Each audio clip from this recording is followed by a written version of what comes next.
Es licenciada Tamara Ballesteros. Buenas noches, ¿cómo está Alison? ¿Me podría facilitar una entrevista? Con mucho gusto. El tema es sobre la atención integral en salud en contextos educativos. De acuerdo. Vamos con las preguntas, Alison. Ya. ¿Por qué es importante que los niños reciban estimulación temprana?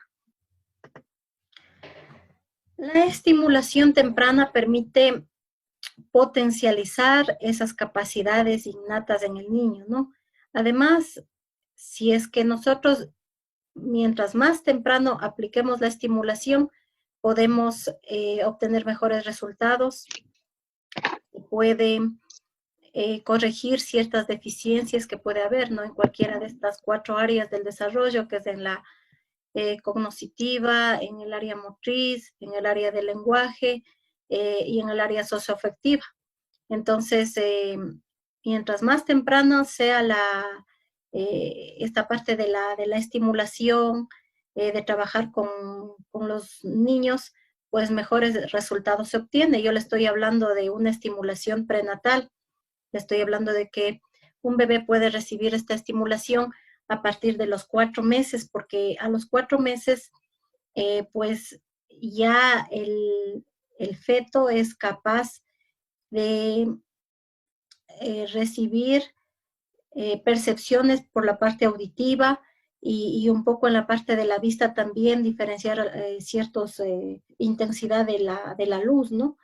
Entonces, es importante que los bebés puedan recibir esta estimulación, que vayamos mejorando esta cultura en nuestro país, en nuestra provincia, para que se puedan corregir ciertas deficiencias en cualquiera de las áreas, pues para corregirlo mientras más temprano mejor.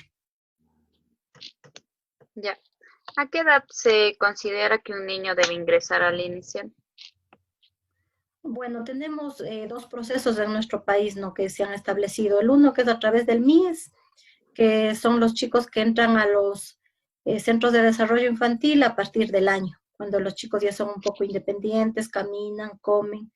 Entonces ingresan a un proceso en el que sí reciben algo de estimulación temprana, se trabaja mucho con la metodología Montessori para que el niño ingrese a la institución y sea lo más parecido al hogar, y se le enseña al niño a través de actividades de la vida cotidiana para que pueda ser cada vez más independiente, pueda ir desarrollando esta parte de su equilibrio, la parte de la motricidad gruesa, la motricidad fina, el lenguaje, se relacione con niños de su edad.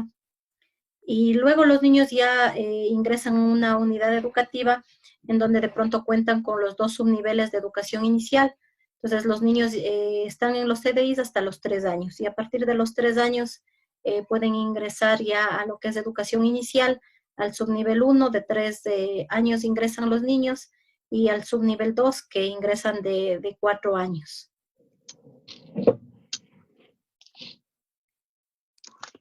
Ya. ¿Cómo sería un entorno óptimo para el desarrollo del niño?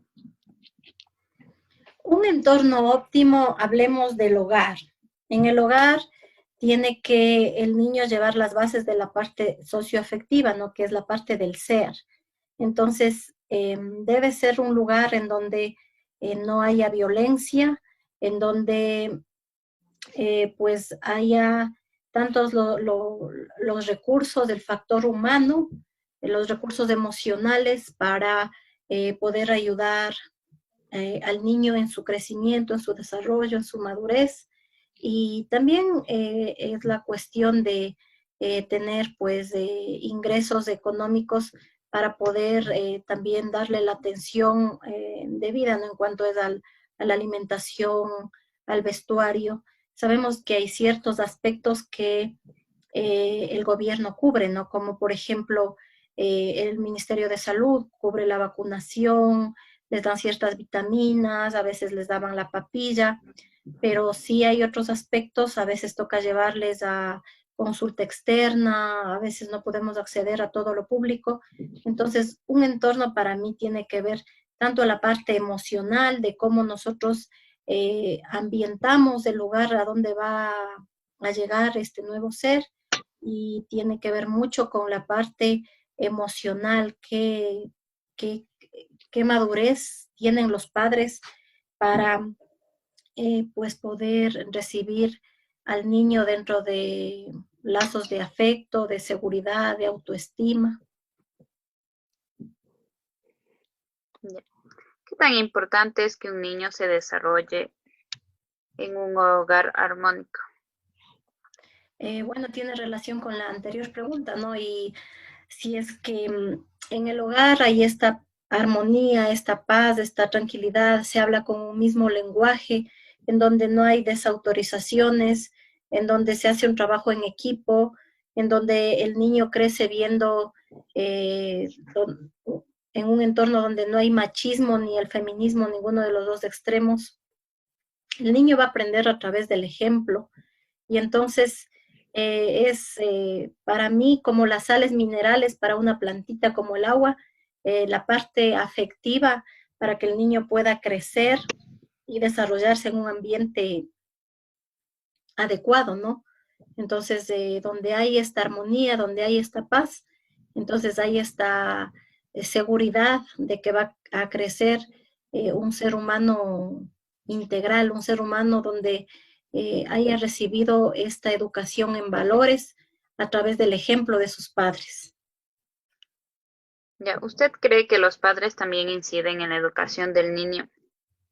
Definitivamente, la primera escuela es el hogar. De acuerdo a algunos psicopedagogos, voy a citar a uno que es Vygotsky, él habla de lo fundamental que es la parte social en donde se desenvuelve el niño, ¿no? Esta es la estructura, el fundamento de donde van a partir los demás conocimientos, de donde van a partir los demás aprendizajes. Entonces, para mí es el fundamento de donde el niño pues lleva los valores, lleva los hábitos. Entonces, si nos cuestionamos, por ejemplo, por qué hay tanta gente que de pronto contamina el planeta, que bota la basura en los ríos, contamina la naturaleza, esto obedece a que en el hogar, que los padres no estamos haciendo lo suficiente, ¿no? Que estamos de pronto siendo eh, más bien un poco mal ejemplo.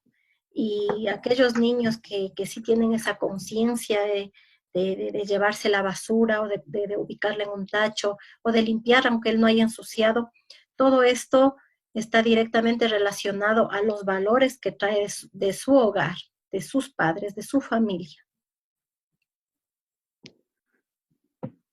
Ya, ¿cómo actuaría usted si descubre si alguno de sus estudiantes es violentado físicamente en su hogar? Bueno, en primera instancia lo que suelo hacer es, en caso de los niños, si hablamos de educación inicial, en primera instancia hago una entrevista al niño, le pregunto que por qué tiene ese golpe, que qué ha pasado. Si me llega a decir, en una ocasión recuerdo que mencionó que la abuelita le había pegado y tenía muchos moretones en su espalda y en sus brazos. Entonces la abuelita era la persona que solía retirarle al niño. Entonces me acerqué y le dije, mire, el niño ha sido violentado y pues tengo la constancia de que usted es la persona que más convive con el niño, y les ruego por favor que el niño esté protegido, ¿no? El niño esté en un ambiente donde no haya violencia, porque yo no suelo estar anticipando ni anunciando, ¿no? Sí conozco un poco en cuanto al código de los derechos de los niños, y yo no quisiera llegar a mayores a una denuncia. Entonces, tal vez, no sé, no se cortó de golpe, pero al menos yo estaba revisando constantemente al niño y no encontraba ya más signos de violencia. Pero sí estaba muy decidida a que si encontraba muestras de que el niño había sido violentado nuevamente, hacer la respectiva denuncia al Consejo Cantonal de Protección para las Niñas y la Familia.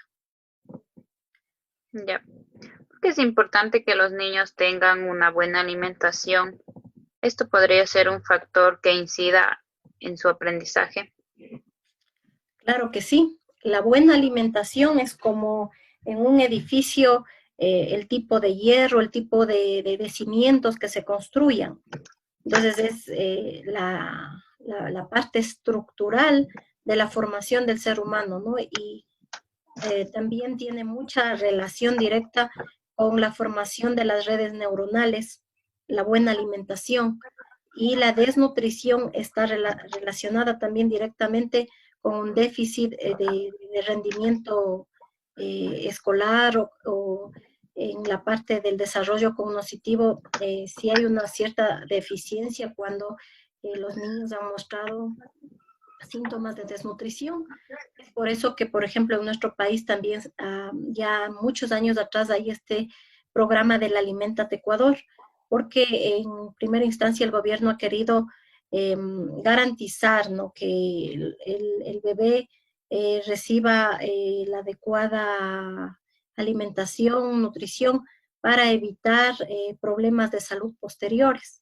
Entonces, para mí es súper importante la parte de una buena nutrición, tanto desde que ha sido concebido en el vientre y luego también en sus primeros años de vida es fundamental. Y bueno, en general, ¿no?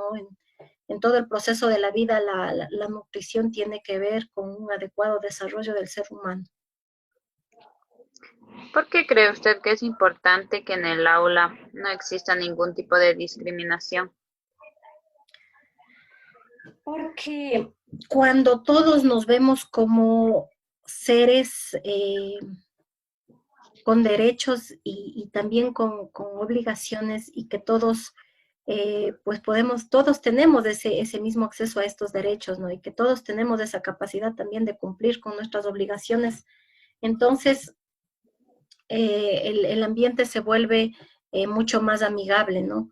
Pero en cambio, cuando hay algún tipo de discriminación, cuando en vez de contribuir con una solución para un niño con una necesidad educativa especial o con una discapacidad, frente a esto, ni el docente en el aula, ni una gestión de los administrativos, eh, pues lo que se ha visto es deteriorar el desarrollo del niño, no va a un ritmo eh, adecuado para el niño con necesidades educativas especiales. Entonces se trata un poco de, en primer lugar, del docente, de amar lo que hace, de informarse, de si de pronto yo no tengo las herramientas, si de pronto yo no tengo la metodología, las estrategias, pues buscar, pedir esa receta que viene de un especialista del problema que tiene el niño para ver de qué forma yo en el aula, conjuntamente con los demás compañeros, puedo ayudar. Entonces, al nosotros trabajar en esto de la erradicación de la discriminación, pues yo pienso que nos volvemos más humanos y más capaces de vivir armoniosamente en esta sociedad. ¿Por qué es importante facilitar o adaptar el ambiente educativo de un niño con discapacidad? Pues porque a veces se cree lo contrario, ¿no? Se cree que el niño con la discapacidad tiene que venir y adaptarse a los procesos regulares.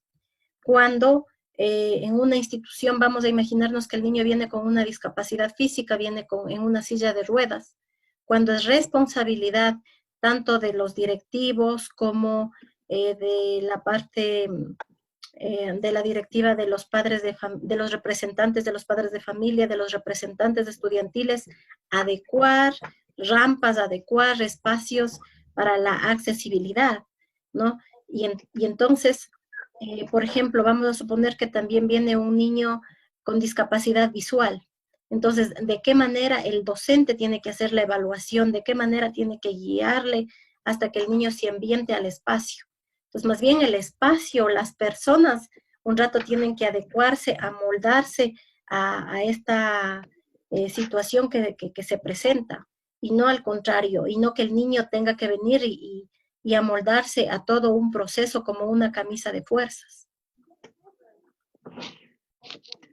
¿Qué tan importante es saber sobre las leyes y normativas que garantizan la salud y el bienestar de los niños y niñas?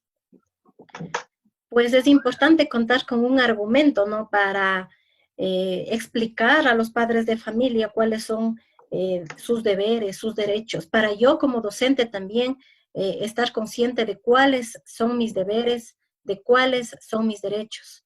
Para también poder entender cuáles son los deberes, cuáles son los derechos eh, adquiridos por el estudiante. Pues cuando yo conozco de las normativas legales, entonces, yo pienso que hasta en la primera sesión de padres de familia puedo decir, a ver, padres, queridos papitos, queridos padres de familia, de mis responsabilidades. Bueno, es mi responsabilidad preparar las clases, es mi responsabilidad eh, asistir con puntualidad, es mi responsabilidad cuidar de la integridad de sus hijos, es mi responsabilidad eh, informarles a ustedes de los avances del niño. Esas son mis responsabilidades, ¿no? Y estos son mis derechos como docente. Yo tengo derecho a un buen trato y demás, ¿no? Entonces, de las responsabilidades de los padres de familia. Los padres de familia tienen la responsabilidad de enviar a su hijo con puntualidad, justo esto de la alimentación, también que los niños tienen que venir en buenas condiciones, bien alimentados, tienen que brindarles los padres los espacios también en la casa para que los niños puedan realizar sus actividades escolares, tengan su espacio también para la distracción. Entonces, si hablamos de niños de educación inicial, por ejemplo, que en la casa también dispongan de legos, dispongan de cuentos, de sus responsabilidades, papitos, ¿no? ¿Cuáles son sus derechos? Usted puede cualquier momento pedirme una explicación de cómo va el proceso con su hijo y esto, ¿no? Siempre y cuando conozca las normativas, yo voy a poder dar todas estas explicaciones y en caso, como explicaba también de ver un caso de violencia, saber a qué instancias se puede acudir para, pues, dejar una denuncia sobre ciertas situaciones que a veces se dan. Entonces, es importante para que nosotros podamos actuar y actuar dentro de las leyes, dentro de lo que es nuestra competencia. Ya, muchas gracias, Lizzy. Con mucho gusto. Hasta un próximo encuentro, señorita Guerrero. Chau.